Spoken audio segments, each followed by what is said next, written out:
നമസ്കാരം സുഹൃത്തുക്കളെ, welcome to my talk show. ഇന്നത്തെ വിഷയം എന്ന് പറയുന്നത് സ്വകാര്യ മെഡിക്കൽ കോളേജുകളെ പറ്റിയാണ്. അതായത് ഞാൻ എൻ്റെ അനുഭവം പറഞ്ഞുതരാം. അതായത് എനിക്ക് കേരളത്തിൽ ചില ക്ലിനിക്കുകളുണ്ട്. അതായത് ഞാനും എൻ്റെ സുഹൃത്തും കൂടി കേരളത്തിൽ ക്ലിനിക്കുകൾ ആരംഭിച്ചിട്ടുണ്ട്. അപ്പോൾ അവിടെ ഒരു ദിവസം അവിടുത്തെ ഒരു നേഴ്സും, ഞാനൊരു ബിസിനസ്സുകാരനാണ്, അപ്പോൾ അതുകൊണ്ട് തന്നെ എന്ത് ബിസിനസ്, അത് ബിസിനസ്സുകാരോടുള്ള ഉപദേശം, അല്ലെങ്കിൽ നിങ്ങൾക്ക് എല്ലാവർക്കും അറിയാം, എന്ത് ബിസിനസ് ആണെങ്കിൽ പോലും നമ്മളതൊരു കുട്ടിയെ പോലെ കരുതണം. നമ്മൾ ബിസിനസ് എന്ന് പറയുന്നത് ഒരു കുഞ്ഞ് 2 വയസ്സുള്ള കുട്ടിയാണ്. അത്രയധികം പരിപാലിച്ചാൽ മാത്രമേ അത് മുന്നോട്ട് പോവുകയുള്ളൂ. അത് വേറെ വിഷയം.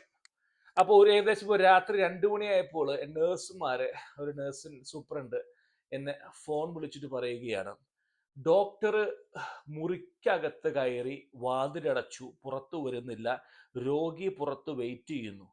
അപ്പോൾ എനിക്ക് പെട്ടെന്ന് മനസ്സിലായില്ല എന്താണ് ഈ സംഭവം. അതായത് ഡോക്ടർ വാതിലിനകത്ത് വാതിൽ നിന്ന് പുറത്തു വരുന്നില്ല. അവന് ഡോക്ടർക്ക് എന്തെങ്കിലും പറ്റിയോ? അല്ല, ഡോക്ടർ രോഗിയെ കണ്ടപ്പോൾ പേടിച്ച് പരിഭ്രാന്തിയിൽ മുറിക്കകത്ത് കയറി വാതിലടച്ചിരിക്കുകയാണ്, പുറത്തു വരുന്നില്ല. അപ്പൊ ഞാൻ പറഞ്ഞ ഒരു കാര്യം ചെയ്യേ, പെട്ടെന്ന് തന്നെ രോഗിയെ സ്റ്റേബിൾ ആക്കിയിട്ട് ഈ ആംബുലൻസ് വിളിച്ചിട്ട് അടുത്ത ഹോസ്പിറ്റലിലേക്ക് റെഫർ ചെയ്യേ. ഡോക്ടറുടെ കാര്യം നമുക്ക് പിന്നെ നോക്കാം, ഡോക്ടർ ഓക്കെ ആണോ എന്ന് നോക്ക്. അങ്ങനെ പിറ്റേ ദിവസം ഡോക്ടറുമായി സംസാരിച്ചപ്പോൾ ഡോക്ടർ പറയുകയാണ്, എനിക്ക് വലിയ പരിചയമൊന്നുമില്ല രോഗികളെ നോക്കിയിട്ട്. ഞാൻ അവിടെ ഇവിടെയൊക്കെ നിന്നിട്ട് ഈ കൂടെ നിന്ന് ചെയ്ത പണിയേ എനിക്കറിയുള്ളൂ. ഞാൻ അതിനുശേഷം അവരെ സർട്ടിഫിക്കറ്റ് പരിശോധിച്ചപ്പോൾ വളരെ പ്രസിദ്ധമായ ഒരു ഹോസ്പിറ്റലിൽ നിന്ന്, മെഡിക്കൽ കോളേജിൽ പഠിച്ചിറങ്ങി 1.5 വർഷത്തോളം ഒരു മെഡിക്കൽ കോളേജിൽ ഒരു ഡോക്ടർ കാഷ്വാലിറ്റിയിൽ വർക്ക് ചെയ്ത എക്സ്പീരിയൻസ് ലെറ്ററും ഉണ്ട്. ഫേക്ക് ആണോ എനിക്ക് അറിഞ്ഞുകൂടെ എൻ്റെ പൊന്നു മക്കളെ. അതായത് 1.5 വർഷത്തോളം ഒരു ഹോസ്പിറ്റലിൽ നിന്ന് പരിശീലനം നേടി എന്ന് പറയുന്ന ഡോക്ടർ പറയുകയാണ്, എനിക്ക് ഒറ്റയ്ക്ക് ഒരു രോഗിയെ പരിശോധിക്കാൻ ധൈര്യമില്ല എന്ന്. ഏകദേശം 26-27 വയസ്സായ ഒരു ഡോക്ടറാണ് പറയുന്നത്. 26-27 വയസ്സിൽ ഞാൻ എൻ്റെ കരിയറിൽ ഒരു പക്ഷെ ഒരു പട ഒരു ഒരു ഇനീഷ്യൽ ഘട്ടം കഴിഞ്ഞ് രണ്ടാം ഘട്ടത്തിലേക്ക് കഴിഞ്ഞ് ഒരു 5-6 മെമ്പേഴ്സ് ഉള്ള ഒരു ലീഡ് ഡെവലപ്പറായി മാറി ഒരു മെമ്പേഴ്സിനെ ഹാൻഡിൽ ചെയ്യുന്ന ഒരു ഘട്ടത്തിലേക്ക് എത്തിയിരിക്കുക. ഞാൻ ഈ പറയുന്നത് ഡോക്ടർമാരാകാൻ പോകുന്നവരെയും ആയവരും കളിയാക്കാൻ വേണ്ടിയല്ല. ഞാൻ പറയുന്നത് നിങ്ങൾക്ക് എവിടെയോ തെറ്റുപറ്റിയിരിക്കുന്നു. നിങ്ങൾ ഒരു ഒരു ചെറിയൊരു ഒരു ധാരണയുണ്ട് നാട്ടിൽ, മെഡിക്കൽ ഫീൽഡ് ഒരുപാട് പണമുണ്ട് എന്നുള്ളത്. ആ ധാരണയാണോ ഇല്ലത്? പണമുണ്ട്, പക്ഷെ അതിലേക്ക് എത്തണമെങ്കിൽ ഒരുപാട് പരിശ്രമം വേണ്ടിയിരിക്കുന്നു. നമ്മൾ പറയാൻ പോകുന്ന വിഷയം എന്ന് പറയുന്നത്, ഈ പറയുന്ന സ്വകാര്യ മെഡിക്കൽ കോളേജുകൾ സ്പെസിഫിക്കലി ടാർഗറ്റ് ചെയ്യുന്ന ഡെന്റൽ കോളേജിനാണ് ഞാൻ ഇതിനെ പറ്റി കൊടുക്കുന്നത്. കാരണം അടുത്ത കാലത്താണ് ഒരു പയ്യൻ, ഒരു നിതിൻ എന്ന് പറയുന്ന ഒരു യുവാവ്, ഒരു കുട്ടി ആത്മഹത്യയുമായി ബന്ധപ്പെട്ട് കേരളത്തിലെ ഡെന്റൽ കോളേജുകൾ വളരെ ഒരു റോങ് ഫൂട്ടിൽ നിൽക്കുന്ന ഒരു കാലഘട്ടമാണ്. ഈ ഒരു വലിയൊരു ട്രാപ്പാണോ ഈ BDS എന്ന് പറയുന്ന ഈ ഒരു കോഴ്സ്? ഒരു സ്കാം പോലെയാണോ? കാരണം ഓരോ ദിവസവും ഈ പറയുന്ന പ്രൈവറ്റ് കോളേജുകൾ കൂടി വരുന്നു. 25,000-50,000 ഗ്രാജുവേറ്റ്സ് പുറങ്ങി വരുന്നു. അവരുടെ ഭാവി എന്താണ്? ജോലിയുണ്ടോ? സ്റ്റെബിലിറ്റി ഉണ്ടോ? പലരും ഡിപ്രഷനിലേക്ക് പോകുന്നു. ചിലർ കോംപ്രമൈസ് ചെയ്തുകൊണ്ട് സംസാരിക്കുന്നു. ഇത് ഒരു ഡോക്ടർ മാത്രമല്ല, പല ഡോക്ടർമാരും എൻ്റെ ക്ലിനിക്കിൽ വരുന്നവര് MBBS ഡോക്ടർ അവർ പറയുന്നത്, അവര് വളരെ രോഷാകുലരാണ്, ചെറുപ്പക്കാരാണ്, 25-26 വയസ്സേ ഉള്ളൂ.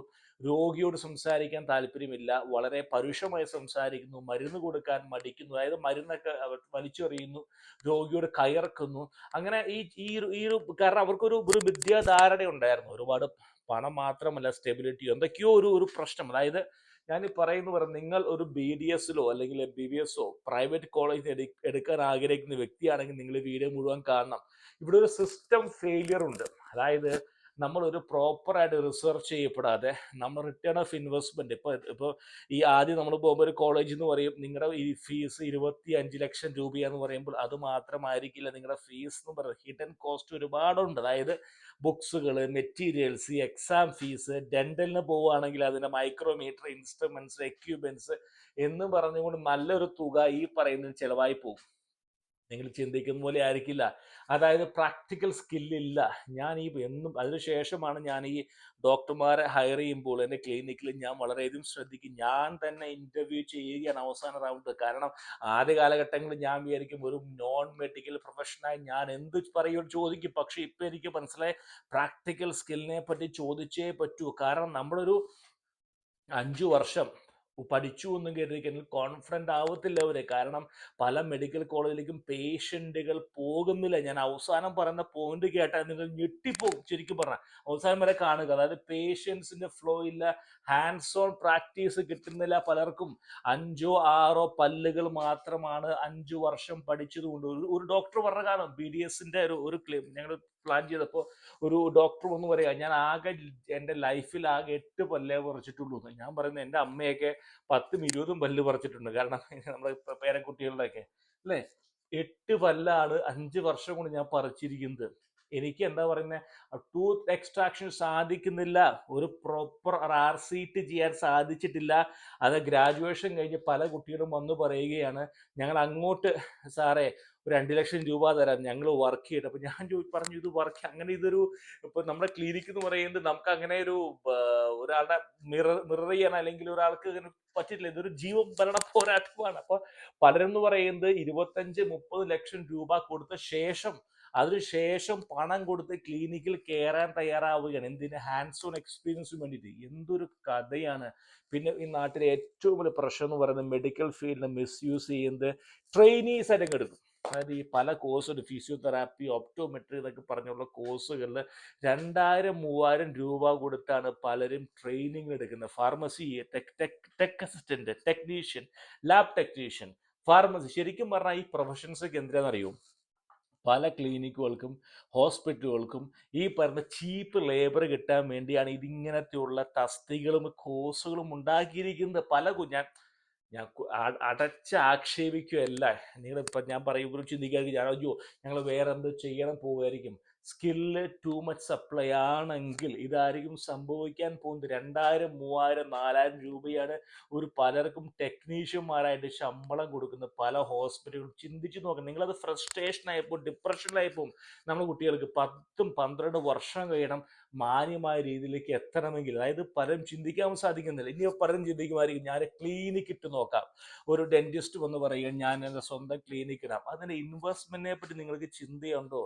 വാടകയെ പറ്റി ചിന്തയുണ്ടോ? ഇലക്ട്രിസിറ്റി ബില്ലിനെ പറ്റി ചിന്തയുണ്ടോ? പിരിവിനെ പറ്റി ചിന്തയുണ്ടോ?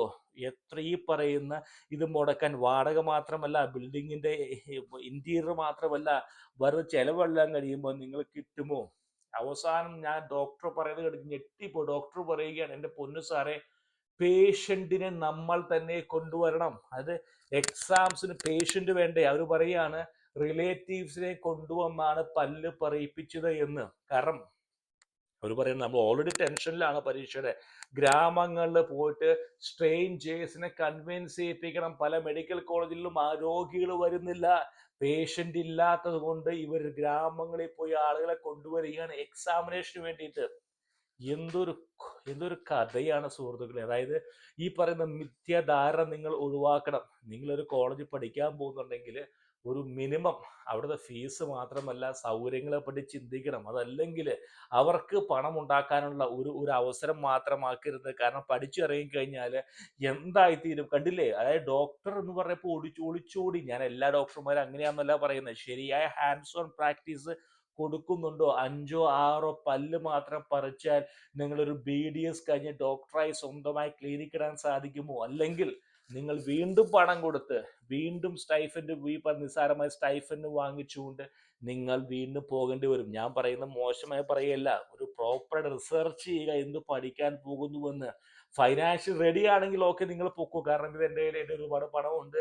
അതല്ലാതെ ഒരു ഗൈഡൻസ്, ഒരു പക്ഷെ നിങ്ങളുടെ കുടുംബത്തിൽ ആരെങ്കിലും ഗൈഡ് ചെയ്യാറുണ്ട്, ക്ലിനിക് ഉണ്ട്, അല്ലെങ്കിൽ ഡോക്ടേഴ്സ് ഉണ്ടെങ്കിൽ ഓക്കെ, റിസർച്ചോ അല്ലെങ്കിൽ ഫൈനാൻഷ്യലി റെഡിയാണ്, ഈ ഗൈഡൻസ് ഉണ്ടെങ്കിൽ ഓക്കെ, നിങ്ങൾ പോവും. അല്ലെങ്കിൽ ഒരു ട്രാപ്പിൽ പെടും. കാരണം നിങ്ങൾ വന്നാൽ ഞാൻ ഡെയിലി കാണുന്നതാണ്, 25-28 വയസ്സുള്ള യുവാക്കൾ എൻ്റെ ക്ലിനിക്കിൽ വന്നുകൊണ്ട് ഫ്രസ്ട്രേഷനായിട്ട്, കാരണം ജോലി സമയം കൂടുതലാണ്, അത് മെഡിക്കൽ ഫീൽഡിൽ പടവും കാര്യങ്ങളൊന്നുമില്ല, പക്ഷേ ഫ്രസ്ട്രേഷനാണ് യുവാക്കൾ ഞാൻ കാണുന്നത്. അപ്പോൾ അതുകൊണ്ട് ഈ ഒരു അവസരം നിങ്ങൾ വരാതിരിക്കട്ടെ. ശരിയായ റിസർച്ച് നടത്തും. പ്രൈവറ്റ് ഡെന്റൽ കോളേജുകൾ സ്കാം ആണെന്ന് ഞാൻ പൂർണ്ണമായും പറയില്ല, പക്ഷെ ശരിയായി നമ്മൾ റിസർച്ച് ചെയ്തില്ലെങ്കിൽ നമുക്ക് അങ്ങനെയാണ് തോന്നിപ്പോ